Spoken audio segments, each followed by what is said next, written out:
वेङ्कटनाथार्य कविताकेसरी वेदान्ताचार्यवर्यो मे सन्निधत्तां सदा हृदि यस्य वाक्कृतिपर्यन्ता यतिराजसरस्वती तस्मै वेदान्तगुरवे भूयो भूयो नमो नमः।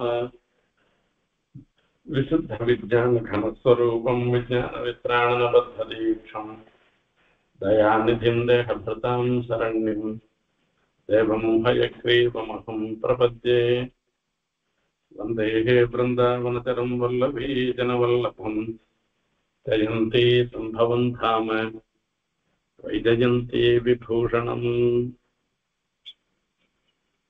ஸ்ரீமத்பாகவதத்துல ஏகாதசி ஸ்கந்தத்துல இன்னைக்கு 22வது அத்தியாயத்துல சொல்ல போற விஷயங்களை நாம பார்க்க இருக்கின்றோம். பாகவதத்துக்கு ஏற்றம் எபெருமான் விஷயமாக முக்கியமாகவே அந்த தசமஸ்கந்தம் பாதி புஸ்தகம் பாகவதத்துல பாதி பாகம் கிருஷ்ணனுடைய அவதார விசேஷத்தெல்லாம் சொல்றது. ஆகையால பாகவதத்துக்கு ஏற்றம் அந்த பெருமானுடைய எல்லா அவதாரங்களை பற்றி சொன்னாலும் அதுல கிருஷ்ண அவதாரத்துல பிரதானமா சொல்றது ஒரு விஷயம். அந்த தசமஸ்கந்தத்துல கண்ணனுடைய அந்த தசமஸ்கந்தத்தினுடைய பூர்வார்த்தத்துல வரைச்சு கண்ணனுடைய பால லீலைகள்லாம் சொல்லி கம்சவத பர்யந்தம் உண்டான விஷயங்களை அற்புதமா சாதிக்கிறார். உத்தரார்த்தத்துல கண்ணன் பண்ணது ருக்மிணி விவாகம், நரகாசுரவதம், இப்படி பல விஷயங்கள்லாம் உத்தரார்த்தத்துல ஜராசந்தம் இப்படிலாம் எத்தனையோ இதுக்கெல்லாம் காரணமா இருக்கிறதெல்லாம் பத்தி நிறைய சொல்லியிருக்காரு. எத்தனையோ அபூர்வமான விஷயங்கள் எல்லாம் நாம இந்த உத்தரார்த்தத்தை சேவிக்கிறதுனால நாம தெரிஞ்சிட்டோம். இந்த ஏகாதச அத்தியாயத்துல வரைச்சு ஏகாதச ஸ்கந்தம் 11வது ஸ்கந்தத்துல வரைச்சு இந்த பெருமாளுடைய அவதார சமாபனத்துக்கு முன்பு முக்கியமா உத்தவருக்கும் கண்ணனுக்கும் வரக்கூடிய சம்பாதம் இருக்க, இதுதான் பிரதானமா சொல்லப்பட்டிருக்கிறது இந்த இடத்துல. இப்படி அவதார சமாபனத்துக்கு முன்ன அந்த உத்தவரை ஒரு வியாஜம் பண்ணி உத்தவருக்கும் கிருஷ்ணனுக்கும் சம்பாதம்ன்ற ஒரு வியாஜத்தை வச்சு பல வேதாந்த விஷயங்களை எல்லாரும் அறிந்து கொள்ளும்படியாக பண்ணிருக்காரு. இதுவே ஒரு உபனிஷத்து மாதிரிதான். சில வேதத்தினுடைய அந்த பாகம் உபனிஷத்துன்னு இறுதி பாகம் சொல்ற மாதிரி ஸ்ரீமத் பாகவதத்தினுடைய கடைசி அத்தியாயமா இருக்கக்கூடிய ஏகாதச ஸ்கந்தம்ன்றது ரொம்ப 12வது ஸ்கந்தம் ரொம்ப சின்னது. ஆகையால இதுல வரைச்சே இது ரொம்ப உபனிஷத்து மாதிரி இந்த ஆத்ம விஷயமான ஞானம் எல்லாருக்கும் வரணுன்றதுக்காக விஸ்தாரமா சொல்லிட்டு வர. இதுல சுத்தி எல்லாம் பத்தி சொல்லிட்டு கடைசியில ஒரு விஷயம் சொல்லிட்டு வர. அனந்தபாரம் கம்பீரம் துர்விகாக்கியம் சமுத்திரவதே சப்த பிரம்ம சுதுர்போதம் பிராணேந்திரிய மனோமயம்னு இந்த சப்த பிரம்மமாக இருக்கிறது. இந்த பிரம்மம் வேதத்தினால இந்த வேதத்தை அறிந்து கொள்வதுன்றது இருக்க ரொம்ப சிரமமான ஒரு விஷயம். இது எப்படி இருக்கு அப்படின்னு கேட்டா, அனந்தபாரம் கம்பீரம் துர்விகாக்கியம் சமுத்திரவத்து, சமுத்திரம் மாதிரி கம்பீரமானது, துர்விகாக்கியம் எளிதில் தெரிஞ்சுக்க முடியாத ஒரு விஷயம். இது எத்தனையோ இதுல சொல்லப்பட்ட விஷயங்கள்லாம் மகான்கள்லாம் நிரூபணம் பண்ணிருக்க. அந்த நிரூபணம் பண்ணின பிரகாரத்தை அறிந்து கொள்வது கூட சுலபம் இல்லை. ஆகையால சந்தோமயா அமிர்தமயா சஹசிர பதவி பிரபு ஓங்காராத் ஜஞ்சித ஸ்பர்ஷா ஸ்வரோஷ்மாந்த சுபூஷிதாம் விசித்திர பாஷா விததாம் சந்தோபிஹி சதுருத்தரைஹி அனந்தபாரம் பிரகதியும் சிறுஜத்தை ஆட்சேபத்தை ஸ்வயம்னு அந்த பெருமாளாலேயே இது மொத்தத்தையும் அபரிச்சின்னமாக இருந்துருக்கிற, அளவிட முடியாததாக இருந்துருக்கிற காயத்ரி முதலிய சந்தஸ்துகளாலேயும் சதுஷ்டத்து 24 அக்ஷரங்களை உடையதாக இருந்துருக்க இவைகளாலும் கூட இது அவ்வளவு சுலபமாக அறிந்து கொள்ள முடியாக இருந்தாலும் கூட எம்பெருமான் என்ன பண்றாருனாக்க அவரிடத்துல பக்தி இருக்கிறவள் விஷயத்துக்கு அவரே அறியும்படியாக பண்ற கிம் விதத்தை கிமாச்சஷ்டே கிமனோத்திய விகல்பயேதே இத்தியஸ்ய ஹிருதயம் லோகே நான்யோ மத்வேத கர்த்தன. இது என்ன பற்றி என்ன விஷயிக்கப்படுகிறது, என்ன அனுஷ்டிக்க வேண்டியது, இந்த விஷயங்கள்லாம் இதுக்கு எல்லாம் மூலம் அப்படின்றதெல்லாம் நான்யாக என்ன தவிர வேற யாருக்கும் தெரியாதுன்னு பெருமாளே சொல்றேன். இதுல இருந்து ஏற்படுறது இந்த பகவத் விஷயத்தை அறிந்து கொள்வதுன்றது சுலபம் இல்லைன்றது. மாம் விதத்தை மாம் அபிதத்தை மாம் விகல்பிய ஆபோத்தியதே ஹ்யகம் ஏதாவான் சர்வ வேதார்த்தः சப்தார்த்தாய மாம் வேதாம் மாயா மாத்ரா மனோத்யந்தே பிரதிசித்திய பிரசாமியதி. எல்லாம் வேதத்தை சொல்றது, எல்லா சப்தம் வேதாட்சாணி யாவந்தி படித்தானே துஜாதிபிகி தாவந்தி ஹரிநாமானி கீர்த்திதானி ந சம்சயான்னு வேதம் முழுக்க என்னதான் சொல்றது. வேதத்துல சொல்லப்பட்ட விஷயங்கள் எல்லாமே என்னை சார்ந்ததாக தான் இருந்துருக்கு. அங்க தேவத மனுஷாதி பேதம் இல்லாமல் என்னன்னு கேட்ட இது மாயா மாத்திரம், இது பிரகிருதி மாத்திரத்துல இருக்கிறத தவிர அந்த ஜீவஸ்வரூபத்துல பேதம் இல்லை. இப்படி எல்லாம் சொல்லி கடைசியில முடிக்கிறது. இப்போ உத்தவருக்கு ஒரு சந்தேகம் வருது. சாங்கியன சர்வபாவானாம் பிரதிலோமானுலோமதா பவாசையா அனுத்தியாயன் மனோ யாவத் பிரசீதத்தின்னு இந்த வேதாந்தத்தை சர்வபாவத்தோட எல்லாத்தோடையும் அந்த தத்துவங்களை தான் தெரிஞ்சுட்டு அந்த அது மூலமாக அந்த ஹிதத்மாக இருக்கக்கூடிய பகவத் தியானத்துல ஈடுபட்டோம்னாக்க அவளுக்கு சகல க்ஷேமமும் ஏற்படும், முக்தி பரியந்தமான ஐஸ்வர்யம் வரும் எல்லாம் சொல்லப்பட்டிருக்கிறது. இப்போ இங்க உத்தவருக்கு ஒரு சந்தேகம் வருதான்.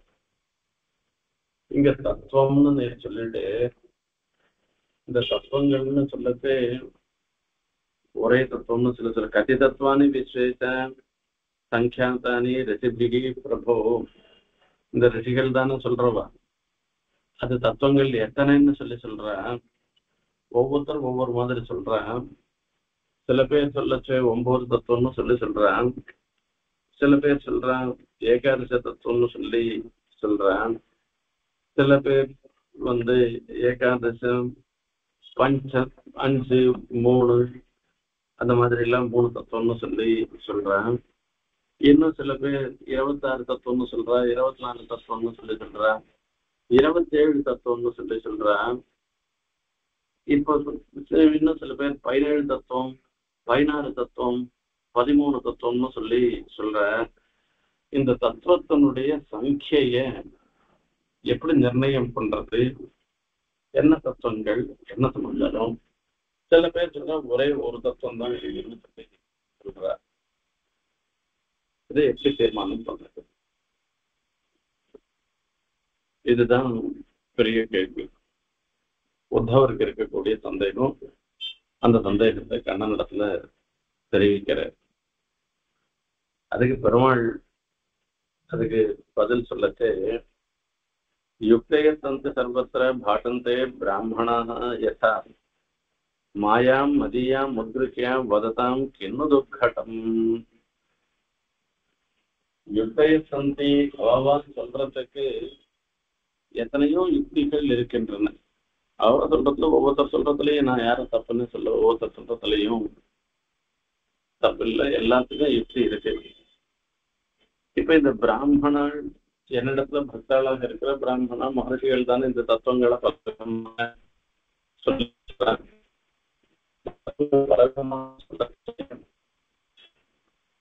ஒவ்வொரு விதமா சொல்றோம்.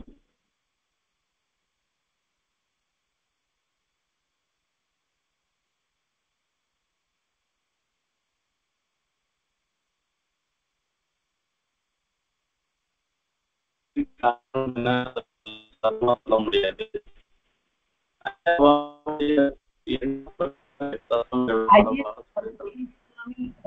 அடியன் பிரிட்ஜ்ல சரியா கேட்க மாட்டேன்.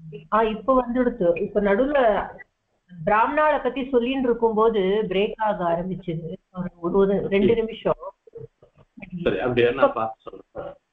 சரியா. சரியா. இப்ப இந்த பிராமணன்லாம் சொல்லச்சே என்ன சொல்றாங்கன்னா தத்துவங்களை பலவிதமாக சொல்றார்.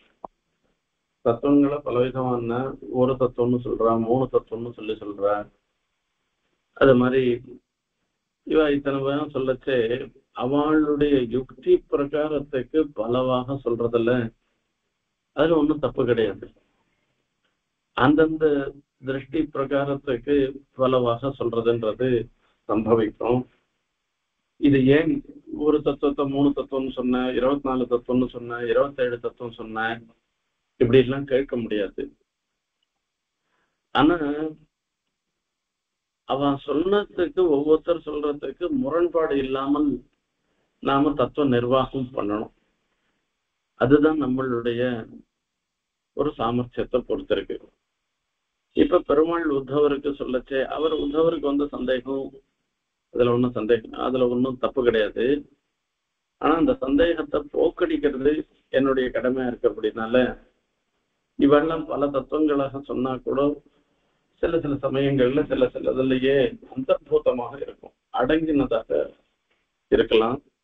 அதனால பலவாக சொல்றது ஒன்னாக சொல்றதுன்னு சொல்றோம். ஒரு திருஷ்டாந்தம் சொல்றேன் கேளுங்க. கை என்று சொல்றோம். இந்த கைன்னாக்க இந்த சரீரத்துல இது ஒரு அங்கமா பல அங்கமா என்ன கேட்டேன்.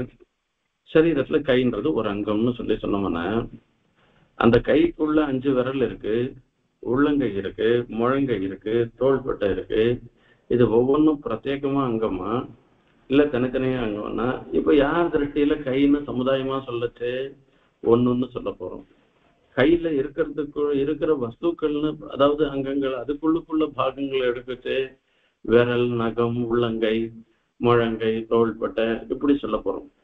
அந்த மாதிரி ஏகஹா ஆகதா ஒத்தம் வந்திருக்கா, ராமன் ஒத்தம் வந்தான்னு சொன்னவன அந்த ஒத்தன்றதும் யாருன்னு கேட்டவன தலை, கை, காலு இவைகளோட இத்தனை அவயவங்களோட கூட இருந்துருக்கிற ஒத்தன்னு விசிஷ்டமா இருக்கிற ஒத்தன்னு அர்த்தம். ஏகஹா ராமஹான்னு சொன்னா ராமன் ஒத்தன்னு சொல்லச்சு அங்க ஏகவச்சன பிரயோகம் பண்றோம், ஒண்ணுன்னு பிரயோகம் பண்றோம். அதே சமயத்திலேயே 2 கைகள்னு சொல்லி திரிவச்சன பிரயோகம் பண்றோம். அதே இடத்துலயே வரைச்சே நாம என்ன சொல்றோம், நகான் நினைக்கிறோம் தந்தின்னு நகான்னு சொல்லி நகங்கள்னு பகுவச்சன பிரயோகம் பண்றோம். எல்லாமே ஒரு சரீரத்துல இருக்கிற ஒரு விஷயம்தான். இப்ப இது 5, 10, 20 சொல்லுவியா, ஒண்ணுன்னு சொல்லுவியா, இல்ல எப்படி சொல்லுவோம் நாம இத? இப்ப இந்த இடத்துல தாற்பயம் என்னன்னா ஏகஹா ராமஹா ஆகதா ஒத்தம் ராமன் தான் வந்திருக்கான்னு சொன்னான்னாக்க அதனுடைய தாற்பயம் இவ்வளவு இத்தனை விசிஷ்டமா இருக்கிற ஒருத்தன் வந்தான்னு அர்த்தமாச்சு. இப்படி தலை, காலு, கை, பாதம் இத்தியாதிகளோடு இருந்துருக்கிற ஒருத்தன் வந்தான்னு அந்த விசிஷ்டத்தை போய் சொல்றது தத்துவம் அது சொல்றது. இப்படி பிரத்யேகமா சொல்லச்சு 2 கைகளோடையும் 2 கண்களோடையும் 2 கால்களோடையும் இப்படி தலத்தோட முகத்தோடையும் இப்படி எல்லாம் இருக்கோம்னாக்கா இந்த அவயவங்கள்லாம் கணக்கு போட்டு அதோட சேர்த்து சொன்னோம்னாக்கா அதுல ஒரு அதிகப்படியான ஒரு சங்கியா வரப்போகுது. அந்த மாதிரி இந்த இடத்துல வரைச்சே ஒரே தத்துவம் தான் இருக்கு, ஈஸ்வரன் ஒரு தத்துவம் தான் என்ன ஒன்னொன்னு ஒரு விவகாரம் பண்ணச்சே சேத்தனா சேத்தனங்கள் எல்லாம் எம்பெருமானுக்கு சரீரமாக திகழ்கின்றன. இப்படி சேத்தனா சேத்தனங்களை சரீரமாக உடைத்தான ஈஸ்வரன் ஒரு ஒன்னு சொன்னமான அப்போ ஒரு தத்துவன்றது ஏகம் தத்துவன்றது ஏற்படுறது. இப்ப இதுவே 3ன்னு சொல்லச்சே என்ன ஆகும்னா இந்த சேத்தனம் அச்சேதனம் ஈஸ்வரன் சொல்லி 3ன்னு விவகாரம் பண்றோம். பரஸ்பர அனுப்பிரவேசாத்து தத்துவானாம் புருஷர்ஷபா பூர்வபரிய பிரசங்கியானாம் யதாவத்து விவக்ஷிதம். இந்த பரஸ்பர அனுப்பிரவேசம் ஒண்ணுக்குள்ள ஒண்ணு அனுப்பிரவேசம் அதாவது ஒண்ணுக்குள்ள ஒண்ணு தொடர்பு இருந்து ஒண்ணுக்குள்ள ஒண்ணு இருக்கிறபடினால அங்க தத்துவங்களுக்கு இருக்கிறதுனால பௌர்வாபரிய பிரசங்கியானம் ஒண்ணு முன்ன இருக்கிறது ஒண்ணு அப்புறம் இருக்கிறதுனால யதாவத்து விவக்ஷிதம் எப்படி இருக்கோ இருக்கிறது தான் இந்த இடத்துல சொல்லணும். இப்போ ஒரே ஒண்ணுலயே பல நாம பாக்குறோம். அதுலயும் பார்க்கச்சு சில சமயங்கள்ல ஏற்கனவே ஒண்ணு இருந்திருக்கும், அப்புறமா ஒண்ணு வந்திருக்கோம், இப்படி எல்லாம் இருந்துட்டு இருக்கோம். இப்ப ஒவ்வொன்னையும் ஒவ்வொரு தத்துவம்னு சொல்லி சொன்னோம்னாக்கா அது தத்துவானின்னு பகவத்னத்துல சொல்றதாக ஆகும். எல்லாம் சேர்ந்து இருக்கிற இடம் ஒண்ணுன்னு சொல்லி சொன்னோம்னா அது தத்துவம்னு சொல்லி சொல்ல வேண்டிய வரும். ஆகையால இது யதா விவக்ஷம், நாம எந்த அந்தந்த ஒரு சந்தர்ப்பத்துல எப்படி சொல்லணும்ன்ற ஒரு நிலைப்பாடு வருதோ யதா விவக்ஷம் நாம சொல்றதாக இருந்துருக்கு. ஆகையால அதுக்கு சொல்லி சொல்றதுன்னு சொல்லி சொன்னார். அநாதி அவித்யா யுக்தஸ்ய புருஷஸ்ய ஆத்மவேதனம் ஸ்வதஹ ந சம்பவேத் அன்யஹ ஸ்வதஹ ஜ்ஞோ ஞானதோ பவேத். இப்ப என்னன்னா சேத்தனம் அச்சேத்தனம் இருக்கு. முதல்ல எப்படி பிரிக்கிறா பாருங்க. ஆத்மா அனாத்மான்னு பிரிக்கிறார். ஆத்மான்றது சேத்தனம், அனாத்மான்னா சேத்தனம் தவிர, அதாவது அறிவுள்ளவை அறிவில்லாதவைன்னு எடுத்துட்டோம்னாக்கா அறிவில்லாதவைன்றதுல சமத்துவமும் வந்துடுறது. அறிவுள்ளவைன்றதுல வரைச்சே ஜீவாத்மா பரமாத்மா எல்லாமே வந்துடுது. அப்போ இப்ப இன்னொரு பிரிச்சா ரெண்டா ஆயிடுறது. சேத்தனம் அச்சேத்தனம்னு ரெண்டா பிரிச்சாக்கா அந்த சேத்தனத்துக்குள்ள பிரிக்கச்சே என்ன ஆகுதுன்னாக்கா இந்த ஜீவாத்மா பரமாத்மான்னு ரெண்டா பிரிக்க வேண்டிய வருது. அநாதி அவித்யா யுக்தஸ்ய புருஷஸ்ய ஆத்மவேதனம் ஸ்வதஹ ந சம்பவேத் அன்யஹ ஸ்வதோ ஜ்ஞः ஞானதோ பவேத். அநாதியாக அவித்யினாலே இந்த கர்மாவினாலே சூழப்பட்டவனாக இருந்து தேகாத்ம பிரமத்தோட இருந்திருக்கிறவனுக்கு, அதாவது சரீரமே ஆத்மான்னோ ஆத்மா சுதந்திரமாக இருக்குன்னோ இருந்திருக்கிறவனுக்கு, அப்படிப்பட்ட அந்த புருஷனுக்கு அந்த தானாவே ஆத்மாவை தெரிஞ்சுக்க முடியாது. ஈஸ்வரன் தான் அவனுக்கு தெரிவிக்கிறான். எப்படி தெரிவிக்கிறான்னாக்க ஆத்மா சுதந்திரம் இல்ல, ஈஸ்வரனுக்கு பரதந்திரமா இருக்குன்றத தெரிவிக்கிறான். தேகமே ஆத்மா இல்ல, தேகத்தை காட்டலாம் ஆத்மா வேற இருக்குன்றதெல்லாம் தெரியப்படுகிறான். சரி, ஈஸ்வரனுக்கு யாரானா சொல்றானா? யாரும் சொல்லல. அவன் ஜ்ஞான்றதுனால ஜ்ஞோ துவாவனேஷவும் எல்லாம் சொல்லி ஸ்ருதி பிரகாரத்துக்கு ஒருத்தன் அறிந்தவனாக இருக்கான், ஒருத்தன் அறியாதவனாக இருந்துட்டு இருக்கான். இந்த ஆத்ம தத்துவத்தைன்னு அர்த்தம். இப்ப இந்த ஆத்ம தத்துவத்தை ஒருத்தன் உபதேசம் பண்றவனாக, ஒருத்தன் அறிவிக்கிறவனாக இருக்கிறான், ஒருத்தன் அறிபவனாக இருக்கிறபடினால இப்ப இந்த இடத்துல என்ன அர்த்தம் ஆகுதுன்னாக்க, ஒருத்தன் உபதேசம் பண்றவன் அந்த உபதேசத்தினால பலனை அடைபவன் இன்னொருத்தன்னு ரெண்டு ஏற்பட்டு போறது இல்லையோ, அப்ப ரெண்டு பேர் இருக்கிறான்னு ஆயிடுச்சு. அதனால என்னாச்சு, அப்போ அந்த சேத்தனம் அச்சேத்தனம்னு ரெண்டா பிரிச்சதில்ல, அந்த சேத்தனன்லயும் கூட ஈஸ்வரன் ஜீவன் சொல்லி ரெண்டா பிரிக்கிறதுன்றது வருது. இப்ப மூணா போயிடுச்சு, தத்துவன்றது மூணா போயிடுச்சு. ஆகையால இந்த அந்த மாதிரி ததன்ய கல்பனா பார்த்தா ஞானஞ்ச பிரகிருதே குணா. இப்ப இதே மாதிரி இன்னும் இப்ப என்னன்னா ரெண்டு பேருமே ஞானஸ்வரூபமாக இருக்கா. அதாவது ஜீவாத்மாவும் ஞானஸ்வரூபமாக இருந்துருக்க, பரமாத்மாவும் ஞானஸ்வரூபமாக இருந்துருக்க. இருந்தாலும் கூட இவாளுக்குள்ள ஒரு பேதம் இருந்துருக்கு. ஜீவாத்மா அணுவா இருந்துருக்கு, பரமாத்மா விபுவா இருந்துருக்கு. அந்த ஜீவாத்மாவனுடைய தர்மபூத ஞானம் விபுவா இருக்கு, பரமாத்மாவனுடைய தர்மபூத ஞானமும் விபுவா இருந்துருக்குன்றதெல்லாம் இருக்கு. அந்தந்த சந்தர்ப்பத்துக்கு ஏற்ப ஒண்ணு பல என்று அந்த விவகாரம்ன்றது லோகத்துல வருதுன்றது முதல்ல நாம தெரிஞ்சுக்கணும். அதே ததன்ய கல்பனா பார்த்தா ஞானஞ்ச பிரகிருதே குணம். இப்போ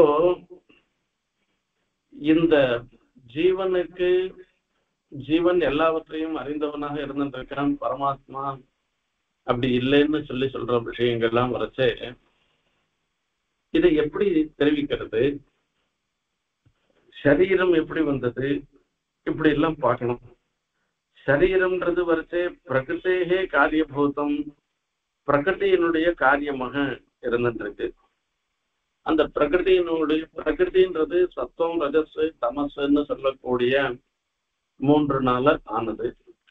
அப்ப அந்த பிரகிருதியினுடைய காரியமாக இருக்கிறபடினால இந்த சரீரம் வேற, இது வேற, ஆத்மா வேறன்னு தெரிஞ்சுடுத்து. இப்ப இதுக்கு மேல பிரகிருதிக்குள்ள சொல்லச்சே அதுல பிரகிருதி குணசாமியம் வை பிரகிருத்தே நாத்மனோ குணா சத்துவம் ரஜஸ்தம இது ஸ்தித்யுத்பத்தியந்த ஹேதவஹா. இந்த சரீரத்தினுடைய படைப்புக்கு காரணமாக இருக்கக்கூடியது சத்வரஜஸ்தமத்து தான். அந்த சத்வரஜஸ்தமத்தெல்லாம் ஆத்மாவில் இருக்கக்கூடிய குணம் இல்லை. அந்த தத்துவம் ஞானம் ரஜகர்ம தமோ ஜானம் விசேஷன்னு இப்படி அசமகான்றதுனால அஜ்ஞானத்தை சொல்லப்படுறது. இப்போ இதுக்கு மேல காலத்துக்கும் ஒரு சுபாவமாக எடுத்துக்கிறது. சாதாரணமா பார்த்தோம்னாக்க 24 தத்துவம்ன்றது நாம சொல்றோம். நம்ம 24 தத்துவம் என்ன அப்படின்னாக்க பிரகிருதி, மகத்து, அகங்காரம், இது மூணாயிடுச்சு. பஞ்ச தன்மாத்திரம், பஞ்ச இந்திரியங்கள், பஞ்ச ஞானேந்திரியங்கள், பஞ்ச கர்மேந்திரியங்கள் 10, மனசு 14. அதுக்கப்புறமா பஞ்ச தன்மாத்திரம், பஞ்சபூதங்கள். தன்மாத்திரம்னாக்க ஒரு பூத சிருஷ்டியிலேருந்து இன்னொரு பூத சிருஷ்டிக்கு இடைப்பட்ட நிலைக்கு தன்மாத்திரம்ன்றது பேரு. இப்போ பாலுக்கு உர குத்திட்டோம், தயிராக்கிறதுக்காக தயிரை குத்தியாச்சு. அது குத்தின பிற்பாடு கொஞ்ச நாள் கழிச்சு ஒரு 3 மணி காலம் கழிச்சு ஏதோ பாக்குறோம், அது பாலாவும் இல்லை தயிராவும் இல்லை. இது ரெண்டுத்துக்கும் இடைப்பட்ட நிலையில இருக்கு. அந்த மாதிரி நிலைதான் ஆகாஷாத் வாயு, வாயோர் அக்னி, அக்னேராபஹா, அத்ய பிருத்திவின்னு எல்லாம் சொல்லச்சே, ஆகாசத்திலேருந்து வாயு வருதுன்னாக்க ஆகாசத்திலேருந்து வாயுவுக்கு ஸ்பர்ச தன்மாத்திரம் வரணும், ஸ்பர்ச தன்மாத்திரத்திலேருந்து வாயு வருதுன்னு அந்த இடத்துல சொல்லி நம்ம சித்தாந்தம் சொல்லி சொல்றோம்.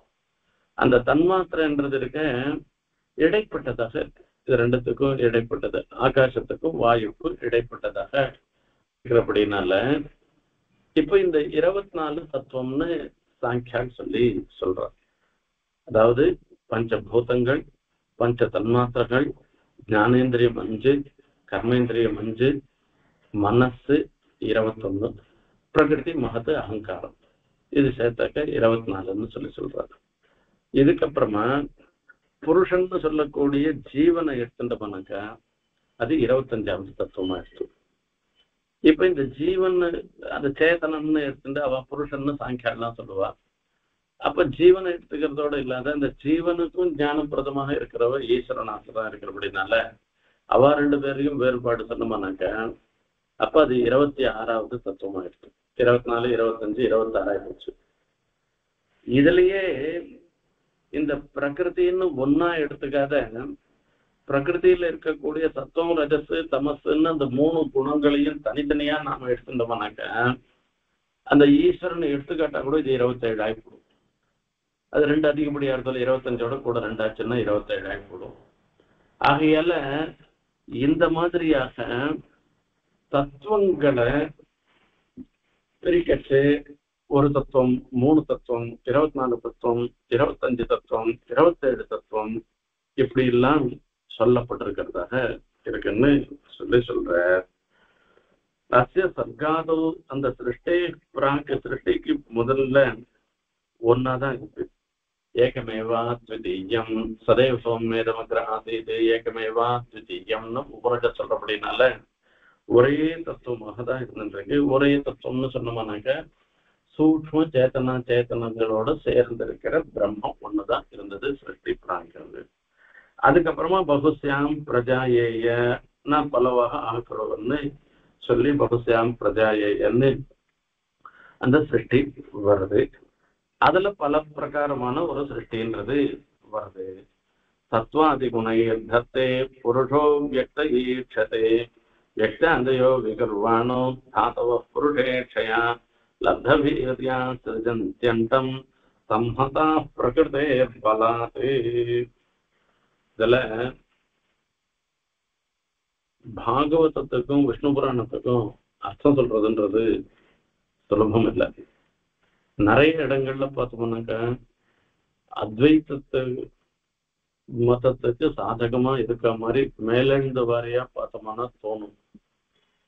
அதுக்கு வீரராகவியம்னு சொல்லி சன்னதி சிஷ்யரை சேர்ந்தவராக மகான் வியாக்கியானம் பண்ணிருக்கேன். முழுக்க முழுக்க விசிஷ்டாத்வைத பரமா வியாக்கியானம் பண்ணிருக்கேன். பாகவதத்துக்கு ஸ்ரீதரியம்னு ஒரு வியாக்கியானம் உண்டு. அதுதான் முதல்ல ஏற்பட்ட வியாக்கியானம். அது அந்த வியாக்கியானம் அத்வைத பரமா இருந்துருக்கும். இது வீரராகவின்றது இவ பண்ண, அதாவது இவர் விசிஷ்டாத்வைத பரமா பண்ண வியாக்கியானம். இது வீரராகவன்ற ஒரு மகான். அதுக்கப்புறமா துவைத பரமாகவும் வியாக்கியானம் இருந்துருக்கு. இப்படி 3 வியாக்கியானத்தோட கூட திருமல திருப்பதி தேவஸ்தானத்துல பாகவத புஸ்தகம் போட்டிருக்கா. அது 3 வியாக்கியானத்தோடய போட்டிருக்கா. ரொம்ப நல்லா இருக்கு. விலை கூட ரொம்ப இல்லை. ஆகையால யாரன்னா போகணும்னா கூட அதை வாங்கிக்கலாம். அந்த வீரராக, ஏன்னா வீரராக வியாக்கியானம் விசிஷ்டாத்வைத பரமா இருக்கக்கூடிய சம்ஸ்கிருத வியாக்கியானம் அது இப்ப கிடைக்கிறது இல்லை. கிரந்தாட்சரத்துல தான் ஏற்கனவே போட்டது. அது அதை வச்சுதான் அடிய இந்த உபன்யாசமே பண்ணிட்டு இருக்கேன். அது தேவஸ்தானத்துல போட்டிருக்கேன். அது இருந்தா எல்லாருக்கும் சௌகரியமா இருக்கும். யாரானா அதை சம்ஸ்கிருதத்துல பார்க்கணுன்றவாளுக்காக நான் சொல்றேன். இது இப்ப சொல்லச்சே என்னன்னா 7 தான் இருக்குன்னு சொல்றேன். 7 தத்துவம்னு சொல்லச்சு 7 தாத்துக்கள் இருக்கிறபடினால சப்த தாத்துக்கள்னு சொல்றதுனால அதை வச்சு 7ன்னு சொல்றவா சில பேர் இருந்துருக்கா. சத்தைவ தாமயி ததார்த்தா பஞ்சகாதயா காதயான்னாக்க பஞ்சபூதங்கள், 7 தாத்துக்கள், பஞ்சபூதங்கள், ஞானம், ஆத்மா, உபயாதாரா, அதுக்கப்புறமா தேகேந்திரிய, தேகம், இந்திரியம் முதலியவைகள்லாம். இப்படி இவாளோட சொல்லச்சு ஷடு, சில பேர் சொல்லச்சு 6ன்னு சொல்லச்சு பூதானி அஞ்ச பூதங்கள் பரமாத்மாவாக இருக்கிற பரமாத்மா ஒண்ணு. அந்த அதாவது பஞ்சபூதங்கள் பரகான்றதுனால புருஷன் ஜீவன். இப்ப இந்த பஞ்சபூதங்களான சரீரம் புருஷன்னு சொல்றதுனால அந்த ஜீவன். இது 6ன்னு சொல்றதாக இருக்கா. தைரியுக்த ஆத்மசம்பனை சிரஷ்டவேதம் சமபாவிசத்து தத்வாரி ஏவேதின்னு சொன்ன சில பேர் 4 தான் சொல்றாள. அவாபட்சத்துக்கு என்ன அர்த்தம் கேட்டேன். பெருமாள் சிருஷ்டி பண்ணச்சே தத் தேஜோ சுருஜத்தை, அதாவது பகுஸ்யாம் பிரஜா ஏஜ, இந்த முதல்ல பலவாக சிருஷ்டிக்க கடவேன்னு நினைக்கச்சே தேஜஸ், அப்பு, அன்னம் என்று சொல்லக்கூடிய 3. தேஜஸ்ன்றது நெருப்பு, அப்பு ஜலம், அன்னம்ன்றது பிருத்திவி. இது 3 சிருஷ்டி பண்ணு. இந்த 3 தேஜஸ், அப்பு, அன்னம் பரமாத்மா இவளோட சேர்ந்தமான 4 போச்சு. அங்க 4 தத்துவம்னு சொல்றது. சங்கியானே சப்ததசகே 17ன்னு சில பேர் சொல்றாளே. ஏகாதசத்துவம் என்ன அப்படின்னா அந்த 11ன்னு சொல்லச்சே ஏகாதசத்துவ ஆத்மா அசோ மகாபூத இந்திரியானிச்ச, பஞ்ச மகாபூதங்கள் 5 இந்திரியங்கள் ஆத்மா, இதை சேர்த்து 11ன்னு சொல்றான். அதுல கர்மேந்திரியத்தை விட்டுடுறான். 17ன்னு சொல்லச்சே பூத மாத்திரேந்திரியானிச்ச பஞ்ச பஞ்சைவ மனசா ஆத்மா சப்ததசா ஸ்மிருதா. ஞானேந்திரியாணி 5, கர்மேந்திரியாணி 5, மனசோட சேர்த்தாக்க அது 5 5 11 11. பஞ்சபூதங்கள் அது எடுத்துட்டாக்க 16ன்னு ஆயிடுச்சு. 17ன்னு சொல்லச்சு இதுல பரமாத்மாவும் 1 சேர்த்தமானாக்க இதுல 17 ஆயிடுறது. இப்படி சங்கியங்கள்ல தத்துவங்களுடைய சங்கியங்கள் அதாவது அவளுடைய ஒரு அந்தந்த சந்தர்ப்பத்துக்கு ஏற்ப சொல்லப்படுகிறது. அது 17ன்னு சொன்னதுனாலையும் இல்ல 4 தான் சொன்னதுனாலையோ ஒரே ஒரு தத்துவம் தான் சொன்னதுனாலையோ எதுவும் மீதி விஷயம் குறைஞ்சதாக ஆகாது. எல்லாம் சர்வம் நியாயம். எல்லாமே சர்வம் நியாயம் யுக்திமத்வாத் விதுஷாம் கிம் அசோபனம் இது நானா பிரசங்கியானம் தத்வானாம் ரிஷிபிகி கிருதம். உத்தவர் கேட்டதுக்கு பதில் சொல்லிட்டு இது 7ன்னு சொன்னாலும், அதாவது 7ன்னு சொன்னாலும் 17ன்னு சொன்னாலும் 4ன்னு சொன்னாலும் 1ன்னு சொன்னாலும் 16ன்னு சொன்னாலும் 24ன்னு சொன்னாலும் 27ன்னு சொன்னாலும் 25ன்னு சொன்னாலும் என்ன சொன்னாலும் எல்லாத்துக்கும் அந்தந்த யுக்திகளை கொண்டு, அதாவது சாஸ்திர விரோதம் இல்லாமல் அந்தந்த சந்தர்ப்பத்துல எதை கொண்டு சொல்லியிருக்கான்றத வச்சுட்டு நாம தீர்மானம் பண்றதுனால, இங்க தத்துவங்களை கொஞ்சம் மாறுபட்டு சொன்னதுனால, சங்கையில மாறுபட்டு சொன்னதுனால விஷயத்துல எந்த மாறுபாடும் வரப்போறது இல்லை. இதை நேர் தெரிஞ்சுக்கோம்னு உத்தவருக்கு பெருமாள் உபதேசம் பண்ண. இதை கேட்ட உடனே உத்தவர் சொல்ற, பிரகிருதி புருஷஸ்ட உபௌ யத்யபி ஆத்ம விலக்ஷணம் अन्योन्यापाश्रयाते कृष्ण दृश्यते नभिदा तयोः प्रकृतौ लक्ष्यते ह्यात्मा प्रकृतिश्च तथात्मनि एवं मे पुंडरीकाक्ष महान्तं संशयं हृदि हेतुमर्हति सर्वज्ञ वचोभिः नैपुणैः स्वतो ज्ञानं हि जीवानां प्रमोषस्ते यत्र शक्तितः त्वमेव ह्यात्मतया ஆத்மமாயா கதிம் வேத்து நச்சாபரே. வாஸ்தவம் எனக்கு ஒரு பெரிய சந்தேகம். என்ன சந்தேகம்?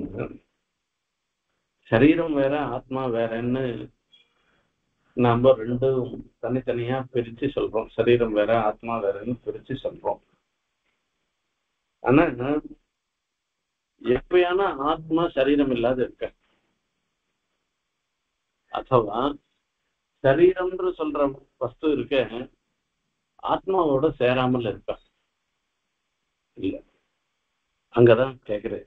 பிரகிருதி புருஷஸ்ச உபௌ யத்யபி ஆத்ம விலக்ஷணம். இந்த பிரகிருதி புருஷன் ரெண்டும் அடைவே ஒண்ணுக்கு விலட்சணமானது. அதாவது இது வேறுபட்டது, அது வேறுபட்டதுதான், அதுல ஒன்றும் சந்தேகமே கிடையாது. அப்படிதான் இருந்துருக்கு. பிரகிருதியினுடைய குணம் சத்வரஜ தமசுன்றது, ஆத்மா ஞானஸ்வரூபமா இருந்துருக்கு. இது எல்லாருக்கும் தெரிஞ்ச விஷயம்தான். ஆனாலும் கூட நீங்க யோசனை பண்ணி பாருங்க, இப்ப பிரகிருதி இல்லாத ஆத்மா இல்ல, ஆத்மா இல்லாத பிரகிருதி இல்ல. பிரகிருத்தவும் லட்சத்தே ஹியாத்மா, பிரகிருத்தவும் லட்சத்தே ஹியாத்மா. இப்ப இந்த சரீரம் பிரகிருதி, இந்த சரீரத்துக்குள்ளதான் ஆத்மா இருந்துருக்கு. பிரகிருத்தவும் லட்சத்தே ஹியாத்மா. சரி, பிரகிருதிஷ்ட ததாத்மனி. இந்த சரீரமும் ஆத்மா இல்லாத சரீரம்னு அதை சொல்ல போறது இல்லை. அப்ப பிரகிருதிஷ்ட ததாத்மனி, ஆத்மாவை கொண்டுதான் அந்த பிரகிருதிக்கு ஒரு லட்சியமே வருது.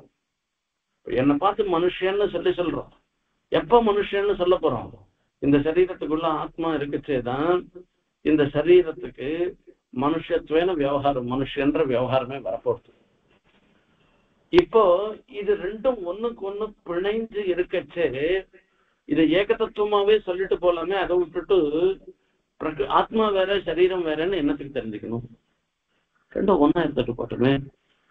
எனக்கு எவ்வளவு நான் யோசனை பண்ணாலும் அவ தேகமே ஆத்மான்னு சொல்றாளே, அது பிரம்மமா தோணல, அது நிஜமாவே கூட தோணுமோன்னு சொல்றது. சரீராத்மா பிரம்மம்னு என்னத்துக்கு நாம சொல்றது? சரீர ஆத்மா இல்லாத ஒரு வஸ்து ஒண்ணு இல்லாத ஒண்ணு இருக்காதுன்னு சொன்னோம்னாக்க அது பிணைந்து இருக்கக்கூடிய வஸ்துவில வரைச்சே அது ஒன்னா கூட தானே அதை நம்ம பார்க்க வேண்டி இருக்க போறது. அது என்ன சொல்ல முடியும், அது எப்படி சொல்றதுன்னு இப்ப இது எனக்கு பெரிய சந்தேகம் இருக்கு. ஏவமே புண்டரீகாட்ச மகாந்தம் சம்சயம் ஸ்ருதி. இந்த சம்சயம் உத்தவருக்கு மாத்திரம் இல்ல, நமக்கும் கூட தான் இருக்கு. இல்லைன்னு நம்ம சொல்ல முடியுமா? இருந்துருக்கு. இந்த சம்சயத்தை போக்கடிக்கிறதுக்கு சாமர்த்தியம் யாருக்கு இருக்குன்னா அந்த கண்ணனுக்கு தான் இருக்கு, உமக்கு ஒருத்தருக்கு தான் இருக்கு. நீர் தான் எனக்கு இந்த சம்சயத்தை போக்கடிக்கணும்னு உத்தவர் கண்ணனை பார்த்து கேட்கிறேன். அதுக்கு கண்ணன் சொல்ற, பிரகிருதி புருஷஸ்டேதி விகல்பா புருஷர்ஷபா ஏஷ வைகாரிகா சர்கா குணம் व्यतिकरात्मः மமாங்க மாயா குணமயி அநேகதா விகல்ப புத்தி சுகுணைர் விதத்தே வைகாரிக திரிவிதோத்யாத்மேகம் அதீவ அதிபூதம் அத்தியாத்மம் இது. அப்ப வாஸ்தவம் நான் ஒத்துக்கிறேன்.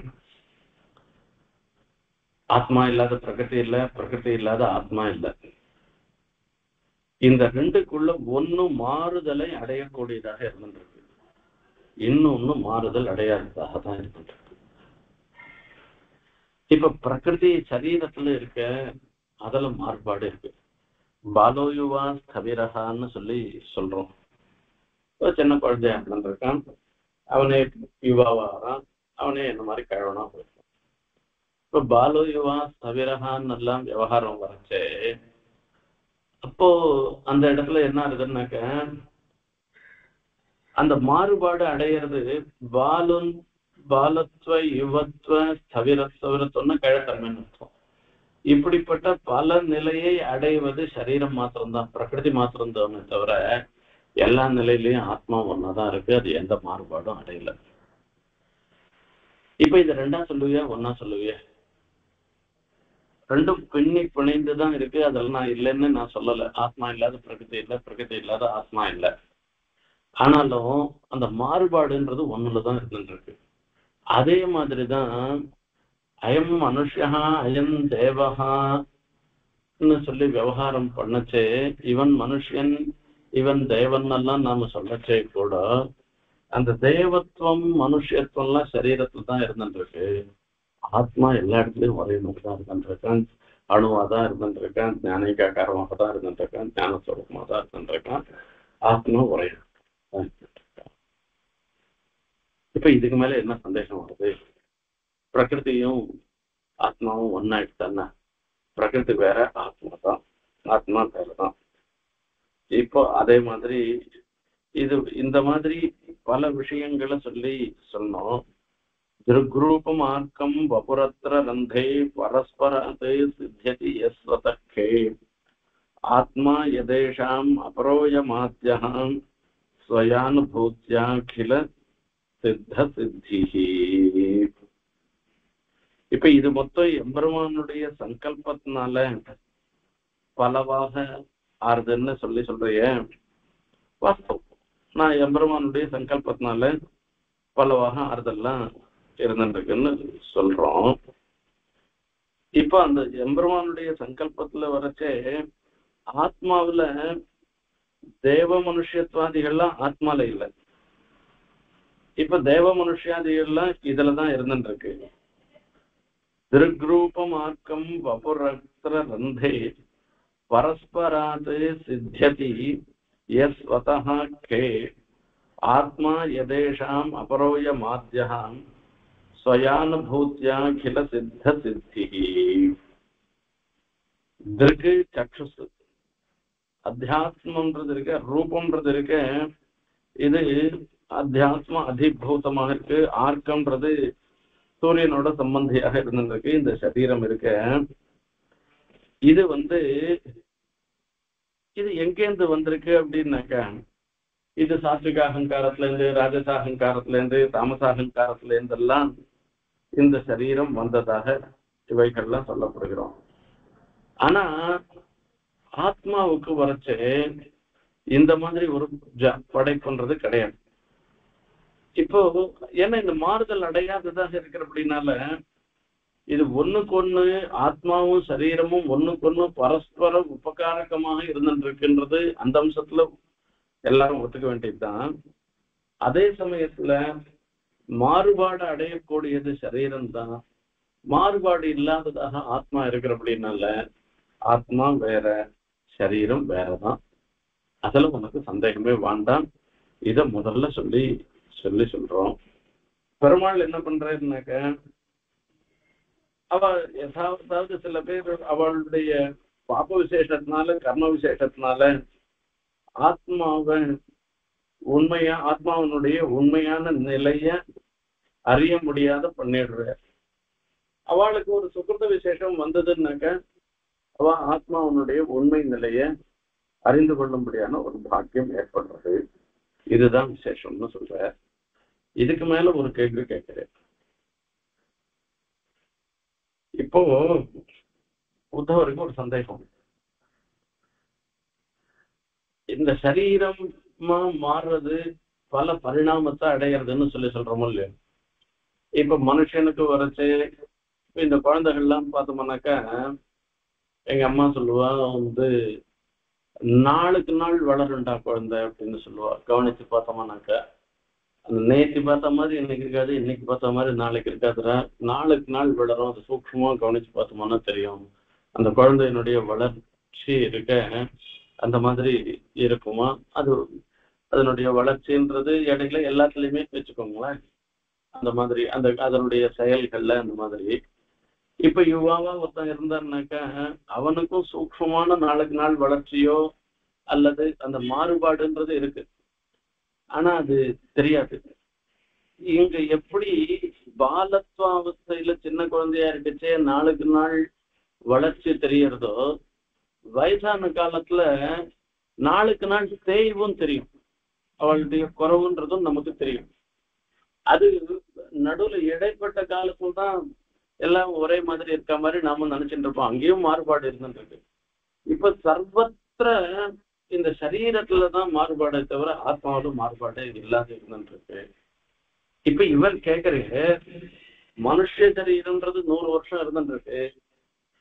இன்னும் சில சரீரங்கள்லாம் நாய்க்கெல்லாம் அவ்வளவு இல்லை, மாடுக்கு ஒவ்வொன்றுத்துக்கு ஒவ்வொரு கால விசேஷம் சொல்லிருக்கு. இந்த மாதிரி வைஷமியம் என்னத்துக்கு, மாறுபாடு என்னத்துக்கு, வேறுபாடு என்னத்துக்கு? ஒவ்வொன்றும் ஒவ்வொரு மாதிரியே ஒரே மாதிரியே ஒரு வளர்ச்சி அடைவதோ தேய்வதோ அடைவதோ அது இருக்கலாமே. இல்ல ஒருத்தனுக்கு மனுஷ சரீரம் வருது, ஒருத்தனுக்கு தேவ சரீரம் வருது, ஒருத்தனுக்கு பட்சி சரீரம் பிராணி சரீரம் எல்லாம் வருது. இதுக்கெல்லாம் என்ன காரணம்? இதை நான் தெரிஞ்சுக்கணும்னு உத்தவர் கேட்கிறேன். அதுக்கு பதில விஸ்தாரமா பெருமாள் இந்த அத்தியாயத்துல சாதிக்கிற. அதை அடுத்த உபன்யாசத்துல பார்க்கலாம். இது வரைக்கும் இன்னைக்கு நம்ம இருக்கணும்.